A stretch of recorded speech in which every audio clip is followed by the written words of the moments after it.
Ensign Toshiro Ebihara sits alone at a desk on a shattered airbase, a blank intelligence form in front of him. At the top, one line: explain enemy aircraft superiority.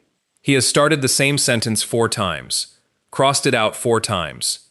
Through the cracked window behind him, a sound rises. High-pitched, growing, his men have a name for it. He doesn't move. He already knows what it means. He is 24 years old. In 11 months, he will not have an answer for his commanding officer. Not a real one. Pause on that, because Ebihara was not incompetent. He was thorough. He was trained by a system that had beaten the Americans, the British, the Dutch, for 2 straight years. His superiors do not want an idea. They want a number they can fix, an engine spec, a plate of armor.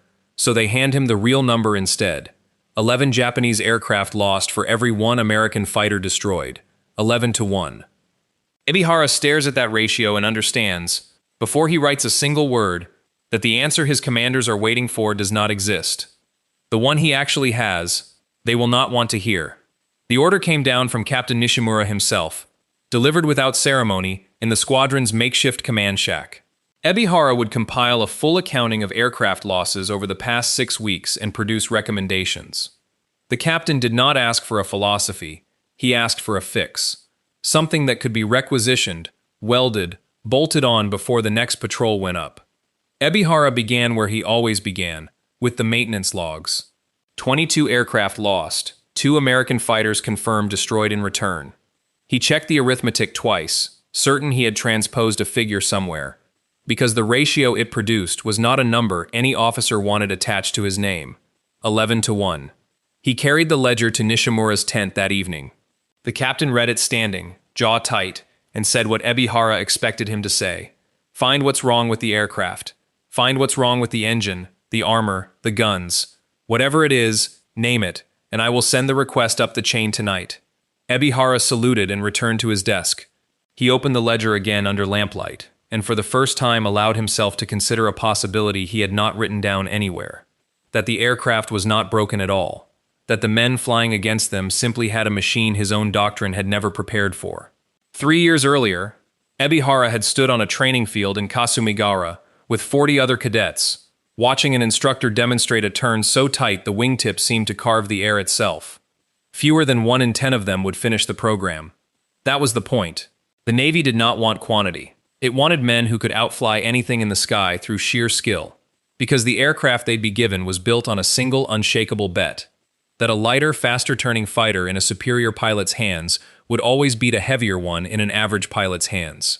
Nobody called that bet foolish in 1940. It had won at every turn. China, Malaya, the skies over Pearl Harbor itself. Ebihara had absorbed the doctrine the way he'd absorbed his own name, without question, because the evidence surrounding him was total. Armor was weight. Weight was death in a turning fight. A man who could not outturn his enemy did not need thicker steel. He needed better instructors, longer hours, sharper reflexes. He remembered the instructor's final lecture, delivered like scripture. The aircraft is only as strong as the man inside it. Ebihara had believed that completely. He still believed most of it. What he had not yet learned, standing on that field in his flight suit, was what happened to the doctrine the day it finally met a plane it couldn't outturn. The escort mission was supposed to be routine, a formation of bombers running low over the strait with Ebihara's flight riding high cover above them. He saw the American fighters before his wingman's radio call finished crackling through his headset, 4 shapes diving out of high cloud with a speed that didn't match anything in his training manuals. He banked hard, ready to turn into them the way 3 years of instruction had told him to, the way that it always worked. He never got the chance. The lead fighter didn't turn with him at all. It simply kept diving, guns hammering, and was gone below him before Ebihara's own turn had even tightened. His wingman's aircraft took the burst meant for empty air where Ebihara should have been a half-second later, and went down trailing smoke toward the water. Ebihara leveled out shaking, alive for no reason he could name, except that the round meant for him had found someone 6 feet to his left instead. He circled twice looking for a parachute and saw none. Back at the strip that evening, he sat with his notebook a long time before writing anything down. He had trained to outturn an enemy. The enemy had not turned at all. It had simply refused the entire fight, and won it anyway. By the time Ebihara's flight returned to base, the story of the dive had already spread through the maintenance tents, growing a little with each retelling. A mechanic swore the American engine must be supercharged beyond anything Japan could build. A young pilot who hadn't even flown that day insisted the enemy aircraft carried some new lightweight alloy, thinner than paper and twice as strong. Someone else blamed the guns, claiming the American rounds must be larger caliber than intelligence had reported, enough to explain how a single burst had taken his wingman down so fast. Ebihara listened to all of it without correcting anyone, because every theory shared the same shape. Each one assumed the aircraft had a hidden weakness waiting to be discovered, a flaw that would even the odds once identified. Heavier engine meant slower turns. Stronger alloy meant a trade-off somewhere else. Bigger guns meant less ammunition. Nobody in the tent that night considered the alternative he'd started writing in his own notebook, that the aircraft might not have a weakness that mattered, and that the men flying it had simply stopped fighting the way the doctrine said they should. He kept that thought to himself. It was not the kind of theory that helped morale, and he was not yet certain it was one he believed either. The sound arrived before the aircraft always did, a rising whistle that carried across the water long before anyone spotted the shapes in the sky. Ebihara's men had given it a name by then, spoken in the tents at night the way men speak of something they'd rather not name too loudly. Some called it a warning built on purpose, a weapon meant to fray a man's nerves before the guns ever fired. A captured American maintenance manual, translated badly and passed hand to hand through the squadron, told Ebihara otherwise. The whistle wasn't a weapon at all. It came from the air intakes cut into the wing root, feeding the oil coolers that kept that enormous engine from seizing under its own power. Nobody had designed it to terrify. It was a byproduct, an afterthought stamped out by an engineer solving an entirely different problem. Ebihara read that passage twice, and felt something colder than fear settle into him. A sound powerful enough to be mistaken for a psychological weapon, and the men who built it hadn't even been trying.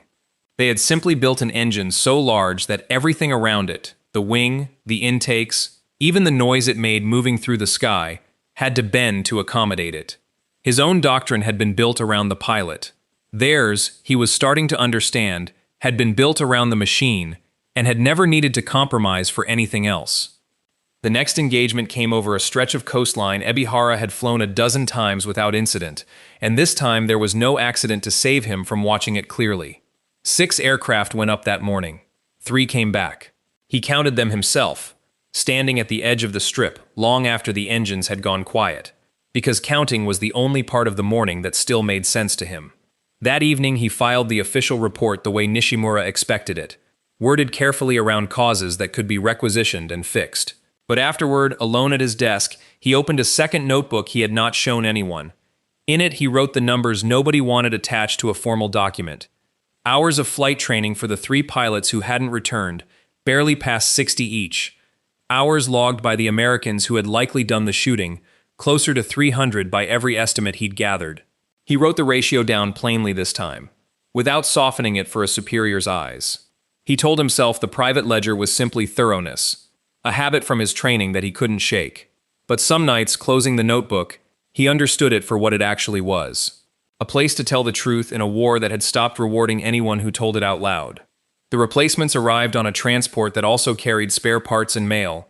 4 boys who looked younger than Ebihara remembered himself being, though it had only been 3 years. He checked their logbooks the way he checked everything now, out of habit more than hope, and found what he already expected.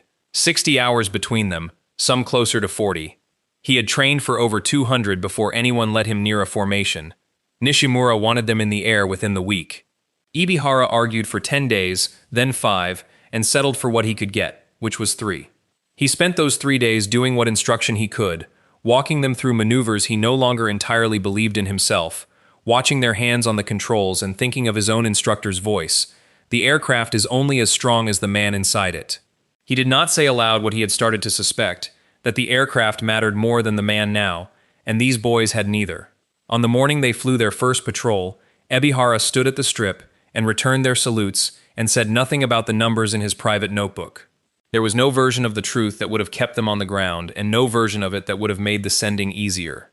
He waited until the base was quiet before he pulled out clean paper and began the report he had been avoiding for weeks. Not the version Nishimura wanted, worded around parts and fixes, but the one from his private notebook, transcribed without softening. He wrote that the aircraft carried no discoverable flaw worth chasing. He wrote that the doctrine itself, the one that had trained him, the one that had trained every man he'd watched go into the water, no longer matched the war being fought. He wrote that the enemy had built around an engine, and Japan had built around a man, and that the gap between those two choices was the entire explanation for the number nobody wanted spoken aloud. He read it back twice and set his pen down. A report like this did not fix anything. It accused. It said, in effect, that the training system Nishimura himself had come up through, that Ebihara's own instructors had built their careers defending, had been overtaken and left nothing behind but boys with 60 hours and a doctrine that got them killed politely. He folded the pages and placed them in a drawer instead of the outgoing mail pouch.